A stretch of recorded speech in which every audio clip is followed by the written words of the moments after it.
Socavitre, le spécialiste de la menuiserie en aluminium, des volets roulants, des vitres et des rideaux métalliques. Tinella.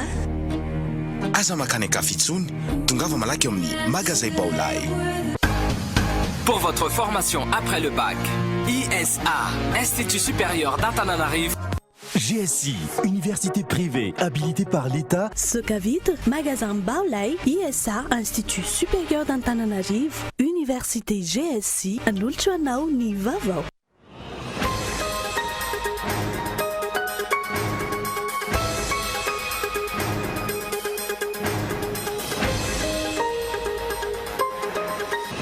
Amin'ny fananganana ny ireo androm-panjakana tokony hanolotra mpikambana ao aminy hatreto ny antenimieram-pirenena no miomana amin'izany ny amin'ny kosa tsy nazomba avao mampanay ny fahaleovantena ny rafitra misana ny fifidianana io saika avy amin'ny filoam-pirenena avokoa ireo mpikambana na amin'ny fomba na ankolaka.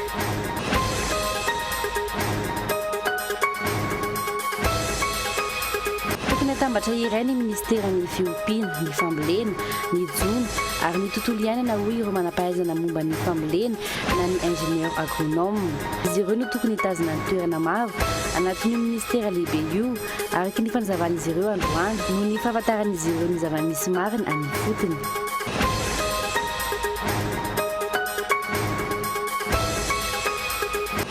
Saratra ho an'ny tatsany antsehatra amin'ny sehatry ny letisiny ahazo tombom-baritra amin'ny fandranana vokatra io ny mpanangom-bokatra sy ny mpanondrana no tena mahazo tombony amin'izany etsakilany ny vokatra nefa ho tsara amin'ity taona ity.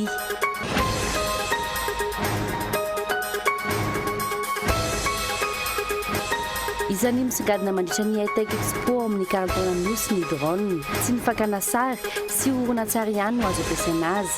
Ny drone dia azo ampiasaina amin'ny fandaminana fitohanan'ny fifamoivoizana, ny fanampian'ny miaramila mitsirika fahavalona dahalo sy ny maro hafa koa.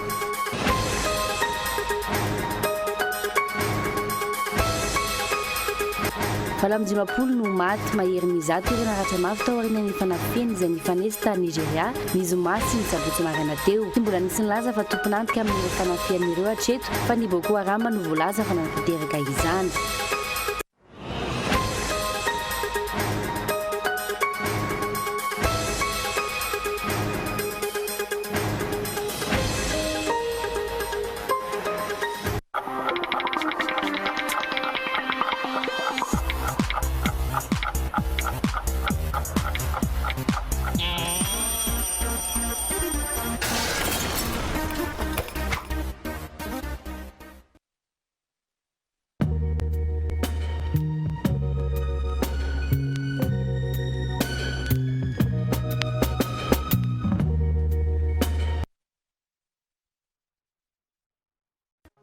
GSI, université privée habilitée par l'État, vous propose filière, droit et relations internationales, tourisme et voyage, management des affaires, multimédia et communication journalisme, informatique de gestion, génie du BTP, Paramed, GSI Bypass, diplôme Bac+2 à Bac+5.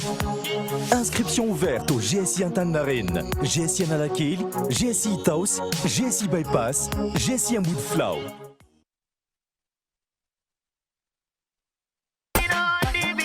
Socavitre en Outapenac. Menuiserie en aluminium. Rideaux métalliques. Volets roulants.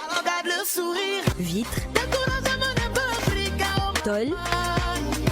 Socavitre en Outapenac 020 22 682 28 033 11 256 63. Socavitre en Outapenac, très sincèrement à votre service.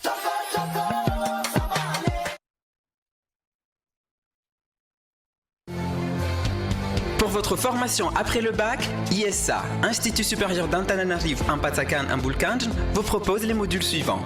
Secrétariat de direction, bureautique, informatique, filière, gestion et management d'entreprise, commerce international et opérations douanières, commerce force de vente. Rentrée bac 2015, 2 octobre et 24 novembre pour ISA Ampatsakan, 6 octobre et 27 novembre pour ISA Ambulkanj.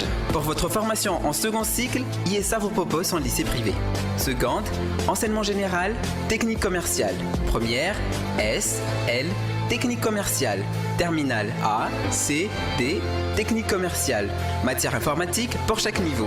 Rentrée, octobre 2015. ISA Ampatsakan, derrière Knap Saint-Péflou. ISA Mbulkanj, premier tournoi à gauche vers Biblav après arrêt busté Désanabusque 182. Contact 034 16 678 21 033 81 594 33.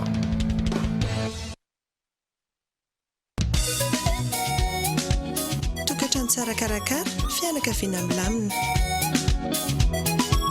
Ary indrao misy sanjasan-teraka mba hatsara ny fiainam-pianakaviana. Mety amiko ary mety aminao dia io.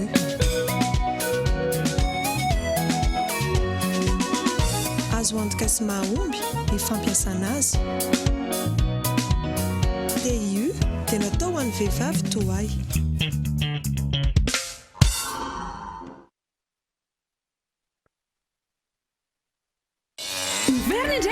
La vache qui rit manangona étiquette triangle la vache qui rit val apetao amin'ny taratasy fotsy misy ny anaranao ny adresinao ary numéro téléphone ataovy ao anaty valopy kely ary alefaso any amin'ny boîte postale 590 na atermo vantana any amin'ny Somadis tsara lalàna loka marobe no mety ho azonao amin'izany toy ny scooter Kinko Super 8 ensemble à TV écran plat sy chaîne Hi-Fi sy cuisinière ary réfrigérateur sy 6 à 6 ny fitsariana dia ataon'ny alarobia 10 novembre amin'ny 10 ora maraina ao amin'ny Somadis tsara lalàna milalao vare. In 2016, President Obama is looking for 1,000 young African leaders to come to the United States. If you are a Malagasy or Comorian between 25 and 35 who speaks English, you could be the young leader we are looking for to study in the US for 6 weeks, to work with young leaders from across Africa, and to meet with President Obama. Applications are open on www.yali.state.gov from now until November 11th. Sous le patronage de son Excellence M. Erazonar Mapian, président de la République de Madagascar, sous le patronage du général Jean Avelnariv, Premier ministre chef du gouvernement, sous le parrainage de M. Rivra Koudvo, ministre d'État chargé des projets présidentiels, de l'aménagement du territoire et de l'équipement, le ministère de l'Emploi, de l'enseignement technique et de la formation professionnelle organise une cérémonie de présentation officielle du document cadre de la politique nationale de l'emploi et de la formation professionnelle, PNEF, suivi de la signature de l'accord sur l'emploi et la formation professionnelle, le 26 octobre 2015 au Pont d'Orivac à 9h. Des produits de première qualité, premier choix, marque originale, des magnifiques panneaux solaires où l'on en prend plein les yeux avec un très bon rapport qualité-prix. Smart TV Ultratech correspondront mieux à vos besoins et à votre budget. Des subwoofers top et de qualité dotés des meilleures fonctions à petit prix. Sonorisation en tonalité fidèle et extraordinaire à la pointe de la technologie. Bowlay, toujours meilleur.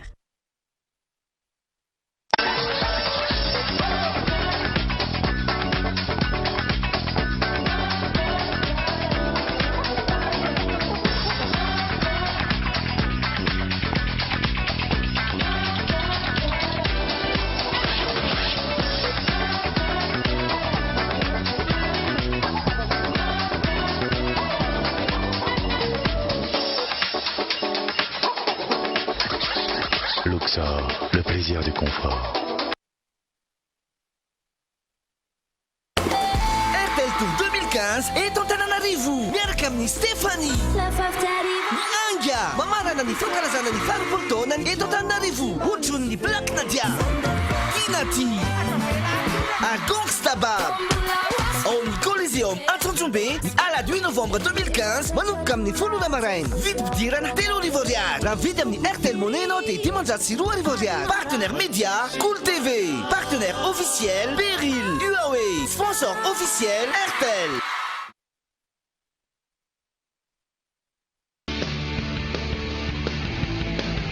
Voici enfin l'événement que vous attendez tous. le groupement des concessionnaires automobiles de Madagascar vous présente le Salon de l'Auto 10e édition du 29 octobre au 1er novembre au CCI IVAP. Des animations pour tous les goûts ainsi que de nombreuses surprises. Participez au jeu SMS en envoyant Salon Auto, espace non complet au 34 34 00 777. Une voiture à gagner. Sponsor officiel Telma. Partenaire officiel BNI Madagascar. Total.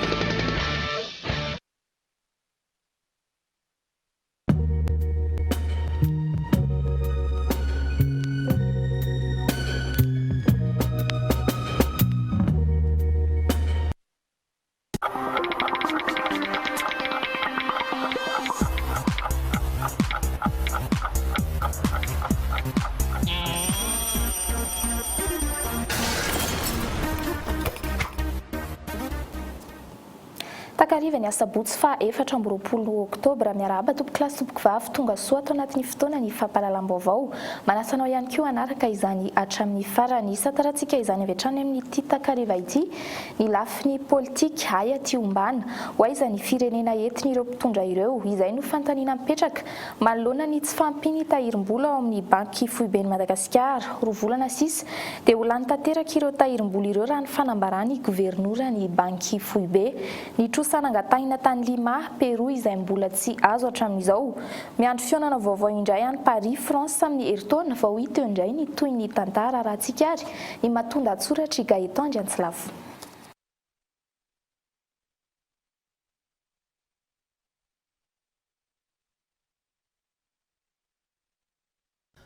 Ho an'ny mpitandro filaminana ny fanangonana vaovao empelantanany no miantoka ny fahavitan'ny asany amin'ny atsakan'ny sy andavany. Mila fantany mantsy ohatra hoe iza ny namoana an'iny olona iny, manana namana ve izy, raha manana namana dia firy, manana fitaovam-piadiana ve ry zareo, firy ary izy avy no mitazona, aiza ry zareo amin'izao fotoana izao sy ny sisa. Ohatra amin'izany ny fomba fiasan'ny mpitandro filaminana mihodinkodina amin'ny resaka serasera sy fitadiavana vaovao. Ho an'ny fahefanam-panatanteraka amin'ny ankapobeny kosa, ny vola ny fitaovana ilaina voalohany indrindra araka ny fomba fiteny hoe ny vola no hozatry ny fiainana. Raha tsy misy ny vola, tsy misy azo atao fa dia mifampijery eo fotsiny, ohatry ny omby mijery Florent. Tsy misy asa vaventy azo tsapahitanana avy amin'izy ireo, raha toa ka tsy misy ny vola natanterahana izany. Maro anefa ireo tetikasa izay nampanantenaina ny vahoaka nandritra ny fampelezan-kevitra. Tsy latsa-danja amin'izany ny fanatsarana ny fandriam-pahaleman'ny olona sy ny fananany, ny fanatsarana ny fampianarana amin'ny ambaratonga rehetra, ny fanatsarana ny fari-piainan'ny olona tsirairay avy amin'ny fanomezana rano fisotro madio sy fahasalamana, ny ady amin'ny kolokolo sy ny sisa.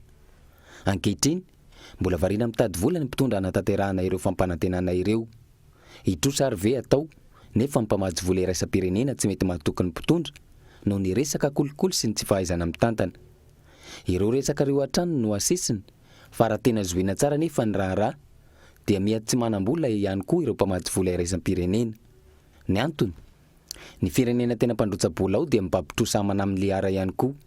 Ny firenena te hitrosa nefa maro dia maro. Vola aiza ary izany no ampindraminy eo. Ny any vahaolana narosin'izy ireo dia ny fampiakarana ny hetra.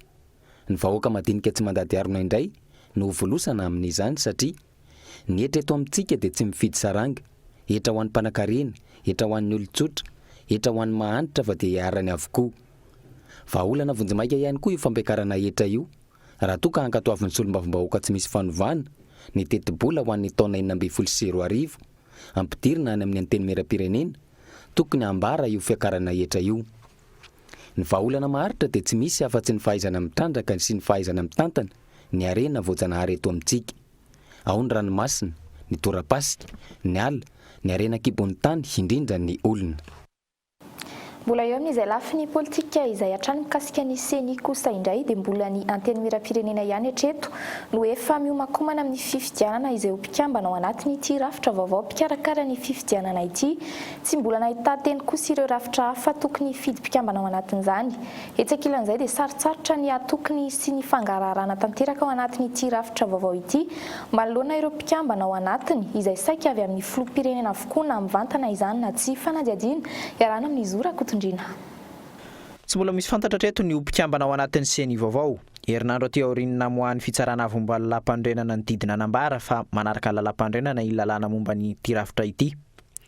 Ny anteny mera-pirenena ihany hatreto nefa nilaza fa efa manomana ny fifidianana izay ho mpikambana ao anatin'ity rafitra vaovao ity. Araky ny taratasy voarainy atao amin'ny anteny mera-pirenena moa zany izay voaray androany dia manana 7 andro ny aty amin'ny anteny mera-pirenena anomezana n'ilay solotegna ho amin'ny membre ny CENI vaovao zany. Ka noho izay zavatra zay zany dia misy fanovana izay atao teo amin'ny ordre du jour atao amin'ny Assemblée nationale, zany hoe misy ny fivoriany Birao Maharitra dia mialatsinainy ho avy zao dia misy an'ilay hoe le fepetra ohatrany natao tamin'ny fidianana membre ny haute cour constitutionnelle teo Etsekilan'izay tsy mbola nisy nahitanteny ireo rafitra hafa tokony fidim-pikambana ao anatin'ity rafitra ity. Milaza mbola tsy nanatanteraka izany ny ao anivon'ny lafitry ny mpanao gazety sy ny fiarahamonim-pirenena raha nanontaniana.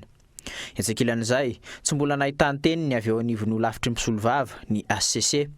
Mbola mampametra-panontaniana ny mpanara-baovao hatreto ny azona antoka ny fahaleovan-tenan'ity rafitra vaovao atsangana hikarakara ny fifidianana ity. Saika misy ifandraisany amin'ny filoham-pirenena avokoa ny 750 ireo mpikambana 7 ao anatin'ity rafitra ity.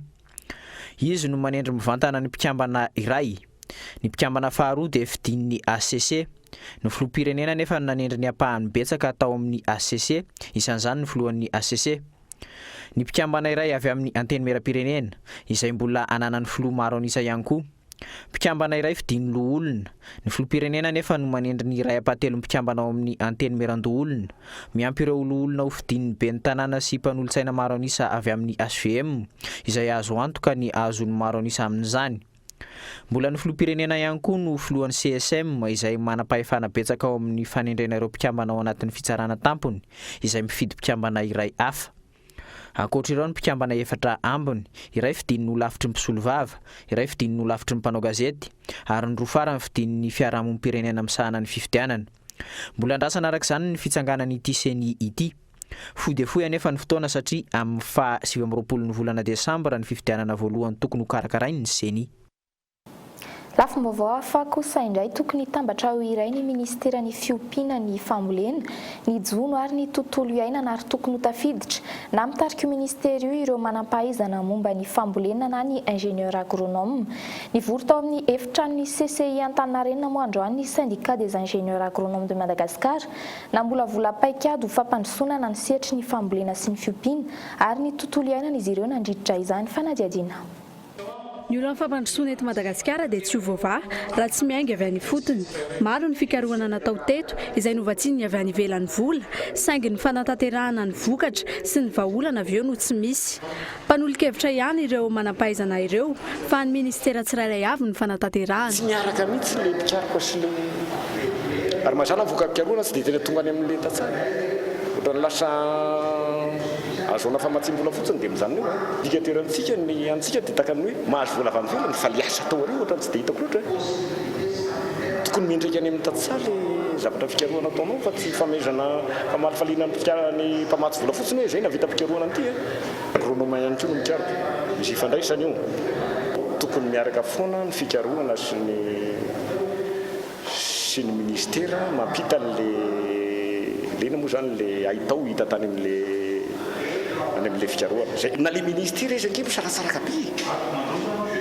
Saratsaraka be ministeran'ny agriculture, ministeran'ny élevage, ministeran'ny forêt, ministeran'ny nefa tokony ho ray ihany. Dia misaritadritaka eo dia tsy hita intsony izay tokony atao. Tompona andraikitra amina sehatra sy faritra maro eto amin'ny nosy ireto manam-pahaizana ireto. Ao ireo miankina amin'ny fanjakana fa ao ihany koa ireo tsy miankina. Izy ireo no mahita ny olana ny fotony ary mangataka fiaraha-miasa amin'ny fanjakana amin'ny fanatanterahana ny fikarohana izay atao. Fiaraha-miasa izay tsy mitombona tsara ka nahatonga ity fivoriana fananganana laminasa ity. Ny ONG ohatry ny ONG misy anay dia manampy azy ireo ny ministera amin'ny asa izay tokony ho ataony ihany.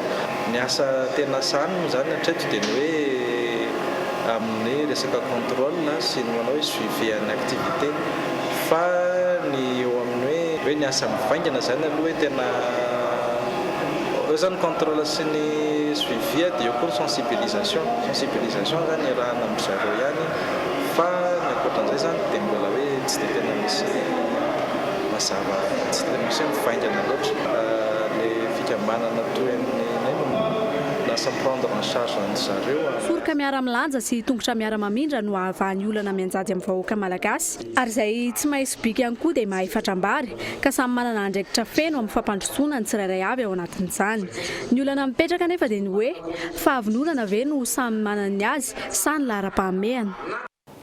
Fa mitaky ny hamerenana ireo nosy kely manodidina ny Madagasikara ho an'ny malagasy kosa ny vondron'ireo mpikambana tao amin'ny filan-kevitra ambony tetezamita handefa taratasy any amin'ny firenena mpikambana moa izy ireo manoloana ny filazan'ny frantsay fa azy ireo nosy ireo miantso ny rehetra miaro foto-kevitra ihany koa ity vondrony ity anatevina ny fangatahany ny antsipirian'izay arahana amin'ny lilira biata. Taorininy fa niohokevitra samihafa manodidina ny resabe mikasika ny Ilze Pars. Nilaza ny andefa taratasy any amin'ny firenena mikambana ireo mpikambana tao amin'ny CST teo aloha na ny ACS. Anangona ny hevitra ireo miady ho an'ny fahazon'ny malagasy ireo nosy ireo ny ACS na ny eto an-toerana na ny any ivelany. Andefa taratasy any amin'ny Andriamatoa Ban Ki-moon, sekretera jeneraly ny firenena mikambana ny ACS angataka aminy aka ny fepetra rehetra mba amerenan'ny Frantsa ireo nosy manodidina ireo amin'ny Madagasikara ka atsangana ny vaomiera manokana tariny firenena mikambana ary ahitana solotena malagasy sy frantsay. Tsy mahomby ihany koa ankilany ny ministra ny vola sy ny teti-bola ankehitriny araka ny fanazavana izy ireo. Vokany tsy mbola misy hatreto ny famatsinim-bola mivaingana avy amin'ireo mpamatsy vola vahiny fa mpanantenana ihany no azo hatreto izay mbola mitohy hatramin'ny herintaona. Mitohy ihany koa ny fanakianana ataon'izy ireo amin'ny fitantanana ny volam-panjakana sy ny tsy fampidira-ketra amin'ny kitapam-bolam-panjakana. Ny fitadiavana famatsim-bola vaovao amin'ny alalan'ireo firenena vao misandratra no tokony ataon'ny fanjakana araka ny hevitra reto mpikambana atao amin'ny filan-kevitra ambony tetezamity reto. Nay aloha sosokevitra voalohany ary tenen'ny cordo teo foana izy dia hoe fananganana ny banque de développement anankiray aloha. Io banque de développement io zany dia tokony io voatsina avy amin'ny alalan'ny vola tena malagasy na mpandrarary eo na ny orinasa-panjakana sy ny sisa na ny arena azotsika ireny ohatran'ireny 100 millions de dollars azotsika ireny azo atsangana tsara io banque de développement malagasy io zany no amatsy ny orinasa madiniga salasalany izay zaka amin'ny malagasy tsara izay tokony hiparitaka amin'ny faritra 2020. Tsy mbola fantatra hatreto na ny toerana na ny fotoana anaovana io fanangonan-kevitra io. Ny antsoin'ny filoham-pirenena ihany koa izy ireo anohana ny fangatahany. Fatapitra ny fotoana ny fandeferana ampiakatra ny raharaha eny anivon'ny fitsarana ny solombavam-bahoaka voafidy tao Ankazoabo Atsimo mara ny arisy betsaka ny antsonjay mahazo azy nandritra ny volana maromaro momba ny tenany sy ny fananany fanalambaraka sy fakana ny fananany tsy teo imasony sy tsy nazona alalana avy amin'ny bromaritry ny anteny miram-pirenena nilaza ny tory ireo tompon'andraikitra amin'izany ny tenany androany fanampanazavana. Ny fidirana zany tamin'io tanàna misy anahy io dia tsy ara-dalàna satria hatramitsika amin'ny resaka zao zany ka nanomboka tamin'ny 7 septambra ny dirandreo voalohany tamin'ny tanànany io dia mbola tsy misy ny ordre de poursuite na hoe fanenjehanahy zany na amin'iza ka nahafahana niditra teny dikan'izay zany hoe tsy ara-dalàna zany ny nanaovanahy zany satria mbola manana an'io immunité koa azo amin'izao fotoana zao nahatratrarana kalakin'ny covid ny tao an-traniko tao. Eritreto tsara amin'izany hoe kalakin'ny covid zany tsisy olona civil na olona ino toerana maha-civil azy ka afaka mangataka hitazona kalakin'ny covid zany dia efa tsy marina avy hatrany zany. Ary faharoan'izay zany dia raha nisy an'izay flagrant délit zany raha tena marina hoe olom-boafidy hatratrarana kalakin'ny covid zany tsy ho zao ny zavatra nitranga hatramin'izay mety ho samborona misy zany nahatrarana an'izany. Faharoan'izay ny filazana fa hoe taratasy hosoka taratasy diso avokoa ny nananany député ny ombon'ireo zany koa dia tena fangala-baraka satria zany ireo omby ireo dia ao anatin'ny kahenomboko nanomboka tamin'ny 2010 ka hatramintsika miresaka zao voasoratra ao daholo zany ny volonomboko ireo zany sy nananako azy satria gnahafahana fa hoe an'ireo omby ireo dia misy fanao zany hoe tsy maintsy misy solotegna district eo misy solotegna gendarmerie eo misy solotegna ny commune eo dia tsy maintsy magnatrika an'io koa ny tompon'omby zany efa tsy nagnatrika an'izany zavatra zany fa dia zareo taony ihany zany no nangala ny omby io dia nizara azy rehefa avy eo satria tena tsy marina zany hoe fa dia ho hitasika moa zany ny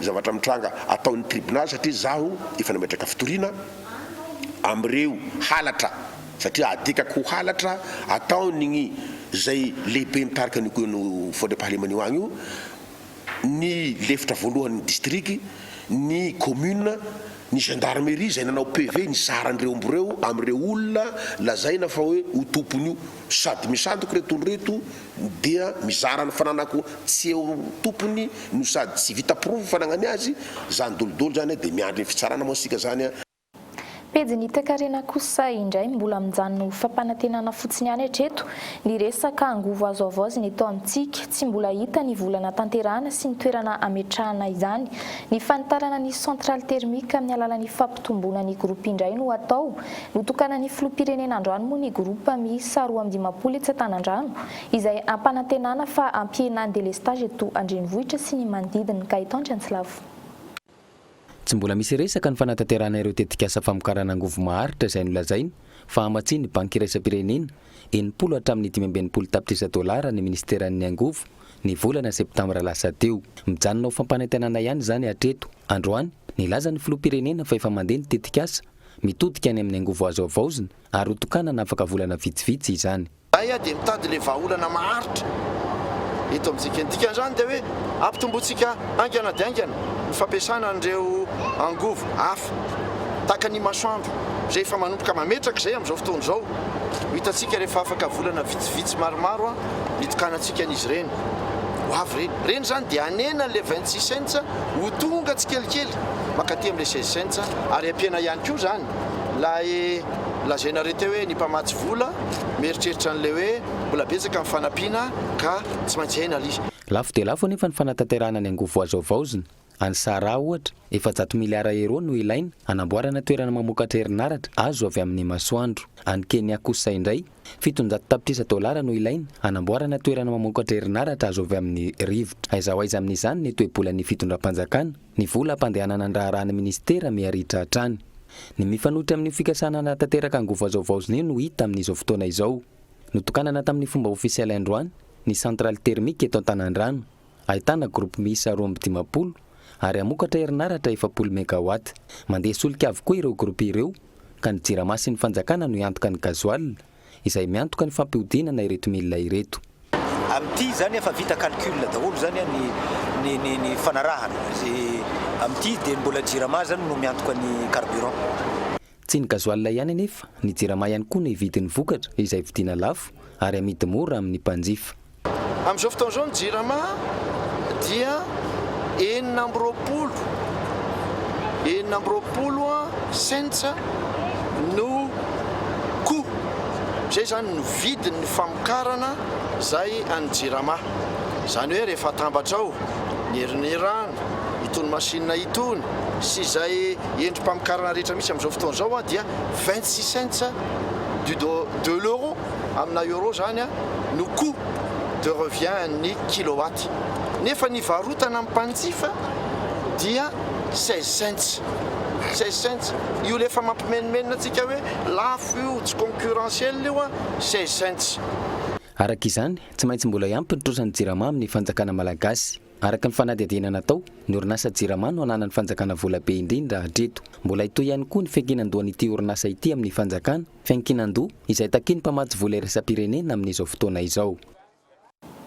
Mbola eo amin'ny tontolo iny hatrany ny alakamisy 20 oktobra lasa teo no tokony no tanterahana ny fanamariana ny andro iraisam-pirenena ho an'ny angovo ny dokam-barotra sy ny fanasana rehetra efa lasa avokoa mialoha ny fotoana saingy tsiraikitra tamin'ny ora farany anefa izany hetsika izany tsy nanaiky ny anatanterahana izany hetsika izany ny tompona andraikitra ao amin'ny commune Antananarivo renivohitra vao ny akadapa fanampanazavana.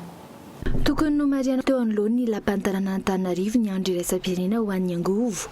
Efa voakarakara fotoana maro tany aloha avokoa ny fangatahana rehetra saingy no lavina tamin'ny ora farany izany. Io hetsika anefa dia azo natao ihany teo ivelan'ny lapantanana na nisy fivorian'ny mpanolotsain'ny commune aza tao anatin'ny lapantanana. Omaly tokoa tokony nankalazana ny journée mondiale de l'énergie ary efa nanomana an'izany hatramin'ny volana jolay ny ministère iadidiko.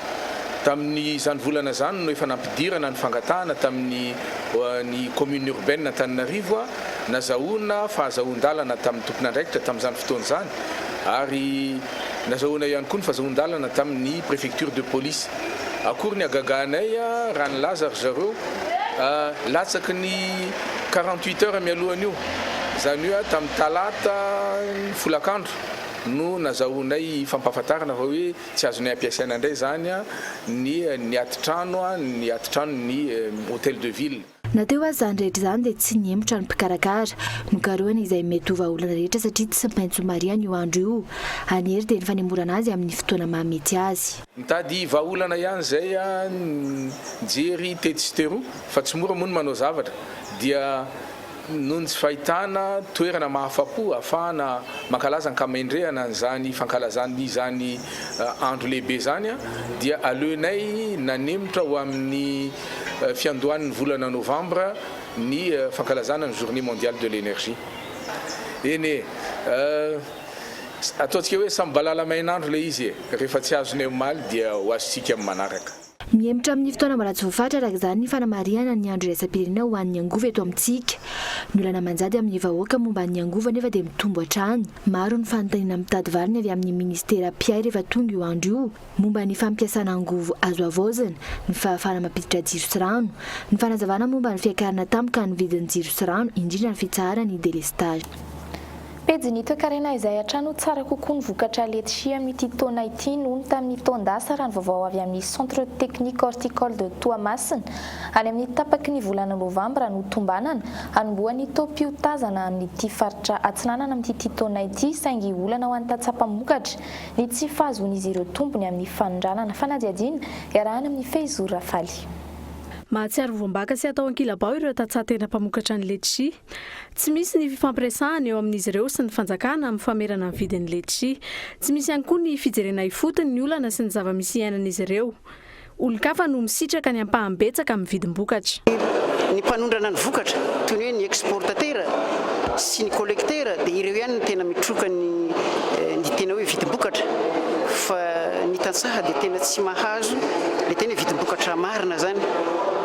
Raha tsy tena efa sy hoe amina taonina resaka taonazy no fomba entina anondranana ny vokatra fa amina garaba zay tsy fantatra tena fahamarinana no andresana ny vokatra fa tsy mba mampiasa lanja tena marina. Tsy ny mpamboly ao Toamasina ihany no misedra olana eo amin'ny sehatry ny letchi. 5 taona izay manakara no tsy nanondrana intsony raha toa ka afaka namokatra hatrany amin'ny 7,1 alina taonina izy tany aloha. Raha ny nambaran'ny solom-bavam-bahoaka amin'ny manakara tsy misy afa-tsy ny fanamboarana ny serana tsambo any toerana sy ny fanomezana kôta ho azy ireo amin'ity taom-piotazana 2024 ity no vahaolana ahafahan'ny mpisehatra letchi mivelatra. Fa amin'ity fotoana ity zany asiagnatrika sy mandeha koa zany dia hodakana ohatry miboly iny letchi potika le mpamboly zany nefa mba io ane mba fianteranay manakara zany hoe mba hividianana lamba rehefa ho avy ny krismasy sy ny taom-baovao mba hividianana akoho kely mba hinanany le vady aman-janaka io letchi io zany mba ahafahanay miaigna amin'agny zay mahatonga anay miangavy an-tagnandroa misy le tompoko amin'ny resaka letchi io mba meo quota zahay opérateur agnano an'izany fa misy vonona amin'izany fa ny fahavononana ataontsika hoe mpanatanteraka zany ny ilainay aminazy. Raha tsy ahivina 7,1 alina taonina ny letchi naondra Madagasikara tamin'ny taom-piotazana 2024 iny mahatratra ray hetsy hatramin'ny 2 alina sy ray hetsy taonina isan-taona kosa ny vokatra rehetra eto amintsika izany hoe mirona mitsena anatiny avokoa ny ray hetsy taonina mahery miandry vahaolana maharitra ampandrosoana sy ampamokarana ireo tantsaha indrindra taorian'ny fiaonan'izy ireo amin'ny fanjakana izay ny farana omaly teto an-drenivohitra. Toekarena izay hatrany sy mbola manondrana ronono Madagasikara na ahitana ny 3 zoro ny ronono azy eto amintsika. Maro amin'ireo misehatra amin'ny lalam-piariana momba ny ronono ihany koa no tsy mahatafiditra vokatra ato amin'ny tsena anatiny. Maro ny olana sedraindreo mivelona amin'izany saingy sehatra iray afaka mampandroso ny toekarena Madagasikara ny sehatry ny ronono no sady lalam-piariana azona tombony ihany koa araka ny fanadihadiany Michel Ranartsona. Tahaka izao ny zava-misy aty amin'ny toeram-pivarotana lehibe 570 isan-jaton'ireo vokatra vita amin'ny ronono no vita malagasy raha toa ka 520 isan-jaton'izy ireo no vokatra ronono afarana. Fa ny ohatra tanteraka amin'izany kosa nefa ny ronono 100 isan-jaton'ny ronono hita aty amin'ny grande surface no ronono afarana na importé. Tsy mbola manondrana ronono i Madagasikara na ahitana ny 3 zoro ronono azy eto amintsika. Any amin'ny faritra Automatsiatra, Amoronmaniva, Akinakaratra, Analamanga, Itasy ary Bonglava. Ankoatra ny fanondrana ronono, tsy mbola manondrana vokatra vita avy amin'ny ronono ihany koa i Madagasikara. Maro ny fepetra tsy feno amin'izany raha ny fanazavana azo. lafiny indraindray amin'ny hoe fanondrana ny problema dia zao zareo efa manafatra entina avy aty amintsika dia manontany foana hoe ahoana ny règle d'hygiène, manontany ny fitsipika hoe traçabilité, satria zany famokarana sakafo zany dia anisany saripady tokoa ary manontany an'ireo fepetreo izy na eo amin'ny lafiny fadiovana na eo amin'ny lafiny famokarana ary nahatongavan'ireo ankora izay ampiasaina. Tsy mba feno an'izany misy contrôle zay tsy mbola feno fa miezaka indrindrandrindra ireo orinasa roa hoe mba hisy vaovao amin'io. Etsy ankilany orinasa vitsivitsy no manana ny anjara-tsena eto amin'ny tsena anatiny.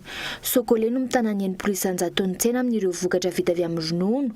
Raha toka ny food and beverage no mitana ny 20 isanjato, ny orinasa Unifood ny 10 isanjato, ary ireo vokatra farana ny 10 isanjato ambiny.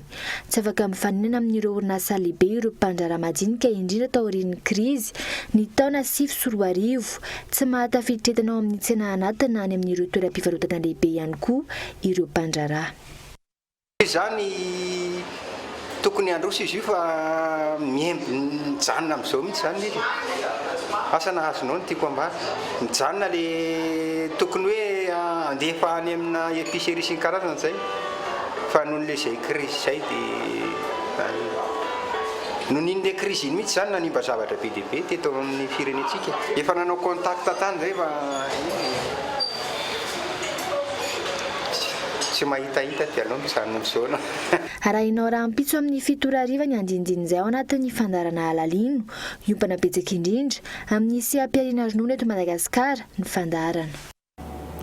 Yakatra fitsarana ny alatsinainy izao kosa ny rarana mpifanolana ny ponina eny Tomadinika sy ny minisitra teo aloha iray notapaina an'ity farany ny lalana pavé fandehanan'ny ponina teo aloha izay mbola norarany fitsarana hatreto ny fanohizana izany. Tsy mbola nisy arak'izany ny fanazavan'izy ireo ny taratasy mazava avy amin'ny fanjakana manome alalana ny fananganana eo atoerana fanampanazavana.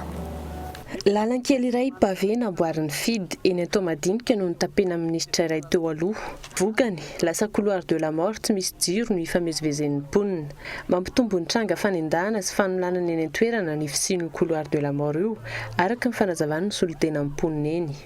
Ty lalan'ity dia lalana lalamby izy ty taloha zany dia rehefa niala ny lalamby fa navilina atao déviation ary zany lalamby dia namboarin'ny FID ty lalan'ity hitanareo porofo hoe pavé ty lalan'ity dia mivoaka manitsy avy hatrany ery amin'ny arabe ry zany izy io ary izy io misy canal zay dia misy tetezana zay zany tao aloha tao dia ankehitriny zavatra mitranga amin'izao 2015 zao no tapenany iray ny lalam-bahoaka izay efa lalam-bahoaka hatramin'izay dia ty tanin'ny zareo ty zany zay tsy miady amin'ny tany so tena tsara mihitsy ny fokon'olona eto tsisy miady amin'ny tany fa ny tany anazy ny tany fa ny lalam-bahoaka kosa no edivan'ny fokon'olona tokony hosokafana le lalam-bahoaka satria lasa couloir de la mort ohatr'izao. Araka ny fanazavan'ny ponina trany tsy ara-dalàna ny fanorenana misy eo amin'ny tany minisitra teo aloha io no izy mibahana ny lalan'ny ponina. Mbola miantona ihany koa ny fanamboarana tokony atao araka ny didim-pitsarana farany teo.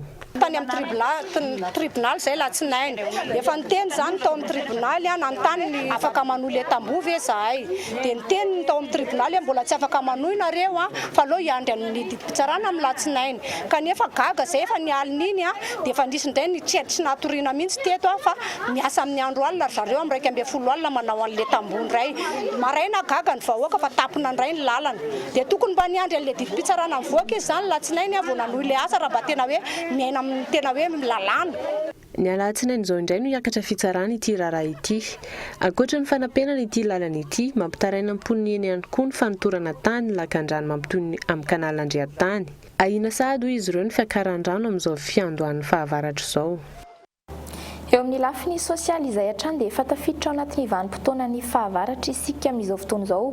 2 andro izao no nirotsahany orana ho an'ny teto Antananarivo renivohitra manokana no resahana. Efa manova tsikelikely ny fanao andavanandro ihany koa ny tsirairay indrindra eo amin'ny lafiny fiakanjo izay tsy mitovy amin'ny tamin'ny vanim-potoana ny mafana. Misy ihany koa ireo mpivarotra manova ny entana amidy ny fandraika amin'izay vanim-potoana ny orana izay fa ao ihany kosa ireo manana tombony hatrany na miova aza ny toetrandro toy ireto mpanamboatra kapa fingotra eny Nosy be ireto araka ny antsipiriany vaovao iarahana amin'ny tanjona Emilio.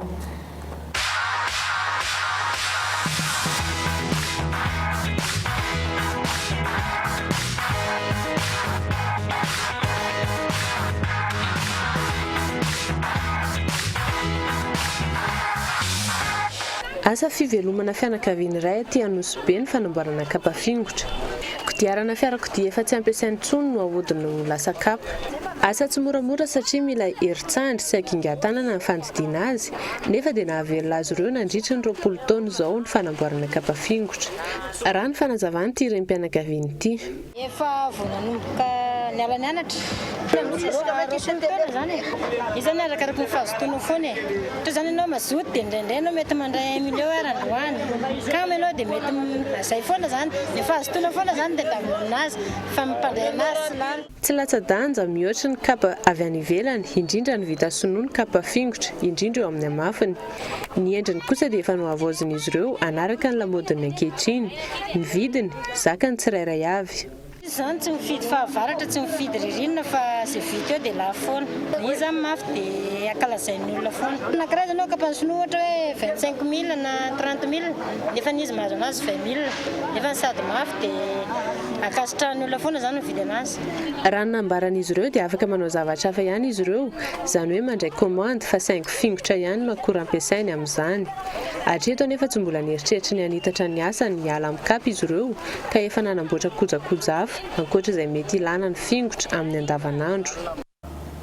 Eo amin'ny tontolon'ny fakana sary matianina kosa indray tsy mijano eo amin'ny sehatry ny fakana sary na ny fakana horonan-tsary ihany ny fampiasana ny drone fa afaka mivelatra amin'ny sehatra maro toy ny fandaminana, ny fitohanan'ny fifamoivoizana, ny fanampiana eo amin'ny lafiny fambolena, ny fanampiana ny mpitandro ny filaminana miady amin'ny asan-dahalo manerana ny nosy, indrindra ny any atsimo sy ny sisa. Tokony amaivanina sy amoranina ny fahazoana lalana amin'ny fampiasana izany raha nambarany teknisiana iray mahafehy ny fampiasana ny drone. Mikael Marla. Tsy mbola misy lalana mifehy ny fampiasana drone eto Madagasikara, saingy mila fahazon-dalana ny fampiasana izany. Misy fitsipika fahafahana mampiasa ny drone, ka isan'izany ny fanajana ny toerana, ahafahany misidina sy ny fananana mari-pahaizana manokana momba ny fanamorina izany na ny fanamorin-davitra. Anaty faritra mifefy ihany hatreto no ahafahana mampiasa drone, raha ny vaovao azy teo anivon'ny ACM na ny aviation civile de Madagasikara. Mety hidirana amponja 10 taona miampy lamandy hatramin'ny 20 tapitrisa ariary ny fampiasana drone tsy araka ny tokony ho izy, ka mety hitera-doza rehefa tafapetraka ny lalàna mifehy izany. Etsy ankilany, tokony homena fanamorana ny fahazoana lalana amin'ny fampiasana izany raha ny nambarany laza raha ndre mifidy manana izay matianina amin'ny fampiasana ity drone ity. Fa malagasy raha eto Afrika tsy afaka lazaina hoe tara amin'ny drone satria tsika efa manana BDP. Dia eo koa zany le hoe lalàna mifehy ny drone tsara mba amaivanina kely. Araka izany, afaka misahana ny fampandrosoana sy ny fisian'ny filaminana eto amin'ny firenena ny drone izay tsy mijanona amin'ny fakana sary fotsiny ihany. Tan'le resaka dahalo, ny dahalo zany afaka hoe jerena miaraka amin'ny drone, manampy an'ny tafika zany. Izy moa zany tsy maintsy miforme olona ao amin'ny tafika. Ohatra hoe drone iray afaka manao hoe 2 km. Dia ny tafika afaka mi-évoluer en toute sécurité, tsisy an'le hoe voatifitra be amin'ny tsisy reny.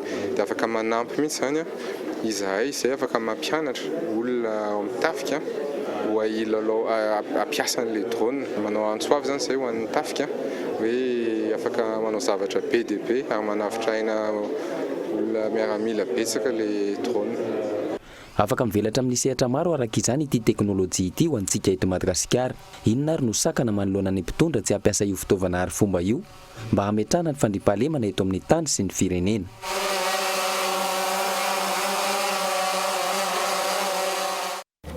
Pejy kolotsaina kosa indray zomana finaritra teny amin'ilay excuse Antaninarenina naneho ny talentany ny ekipany Izat Galerie ny farany androany ny hetsika fa ny zavakanto andrenivohitra mitoetra ny anivon'ny fiarahamonina trany mandritra ity andiny faharoa amin'ny Urban Art Festival 2015 ity fanadiadiany narindra Randrianomanana.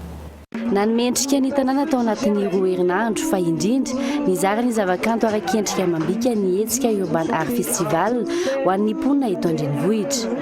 Nazo ny anjarany avokoa ireo toerana lehibe eto Antananarivo toy ny Teny Manjakaray, Ambatomainty, Ambozatovo, Manjakamiadana sy Akatso tamin'ity andiany faharoa ity.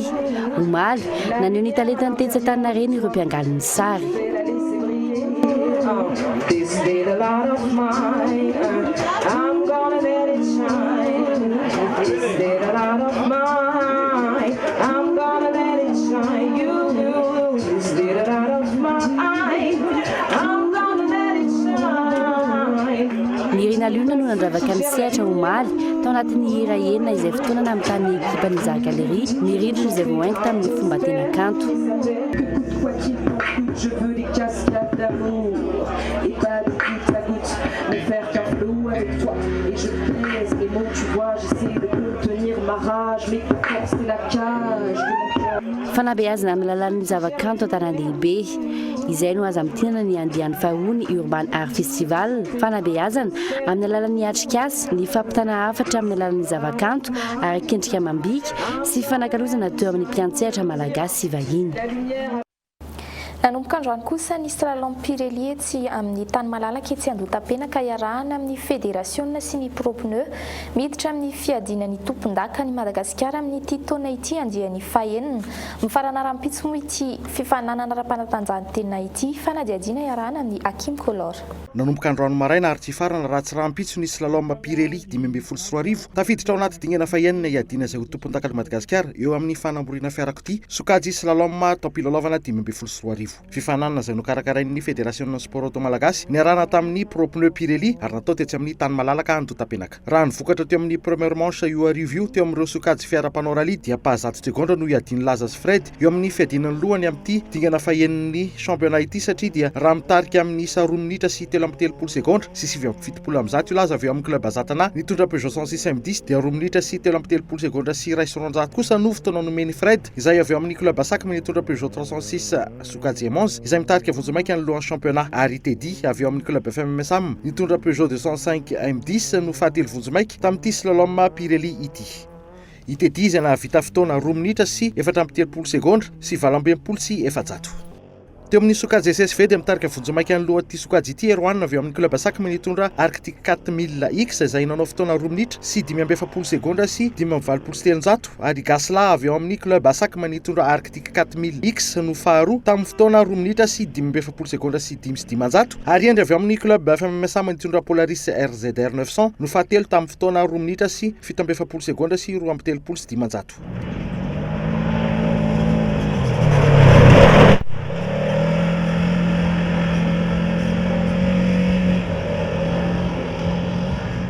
Teo amin'ny cross-car indray dia mitarika vonjomaika ny lohan'ity sokajy ity Joujou avy eo amin'ny club MSA izay nahavita fotoana 2 minitra sy 4.30 segondra sy 7.20 sy 500. Faharoa kosa Cash mbola MSA ihany nanao fotoana 2 minitra sy 2.40 segondra sy 2.70 sy 500 ary VV no fahatelo vonjomaika tamin'ny fotoana 2 minitra sy 2.40 segondra sy 7.20 sy 700. Raha ny fandaharam-potoana rampitso dia mbola isy manche roa ary anomboka amin'ny 9 ora maraina izy deuxième manche amin'ny 2 ora sasany eo kosa ny dingana famaranana amin'ity slalom Pirelli 10.40 sy 4 ity. Maresaka avy any ivelany kosa indray no amaranana ny fampahalalam-baovao 750 no maty mahery ny zato ireo naratra mafy tao aorian'ny fanafiana izay nifanesy tany Nigeria ny Zuma sy ny asabotsy maraina teo. Tsy mbola nisy nilaza fa tompon'antoka ireo fanafiana ireo hatreto ny Boko Haram no voalaza fa nanatanteraka izany. Ny Zuma misy 720 ireo olona maty tao amin'ny moské Jambutu, Yola, Ratuka 450 no naratra. Ny asabotsy maraina kosa indray nitrangana fipoana natao Maiduguri ka nafatesana olona 720.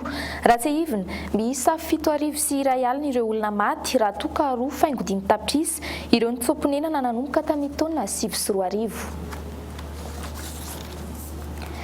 Mialoha ny tena maranana ny fampahalalam-baovao dia hovitinina aminao ireo tena nisongadina tamin'ity androany ity tsy rototra amin'ny fananganana ny CENI ireo androm-panjakana tokony hanolotra mpikambana ho aminy hatreto ny anteny miram-pirenena no miomana amin'izany ny ambiny kosa tsy nahazo-baovao mampanahy ny fahaleovan-tena ny rafitra amin'sana ny fifidianana io saika avy amin'ny filoham-pirenena avokoa ireo mpikambana na amin'ny fomba mivantana izany na ankolaka tokony hatambatra iray ny ministeran'ny fiompiana ny fambolena ny jono ary ny tontolo iainana ireo manam-pahaizana momba ny fambolena na ny ingénieur agronome ho sarotra ho an'ny tantsaha miantsehatra misehatra ny litry kosa ny azo tombarotra amin'ny fanondranana ivokatra io ny mpanangom-bokatra sy ny mpanondrana no mahazo izay tena tombony amin'izany ary farany isan'ny misongadina nandritra ny Hightech Expo tao amin'ny Carleton Nanosy ny drone tsy ny fakana sary sy ny oronan-tsary ihany no azo ampiasaina ity fitaovana ity fa eo ihany koa ny fandaminana ny fitohanany fifamoivoizana sy ny fanampiana ny miaramila mitsirika fahavalo na dahalo ny faranatra indray tompo-klasy tompoko vavy ny vaovao tamin'izao takariva izao mankasitraka fiainanao nanaraka izany hatramin'ny farany veloma tompoko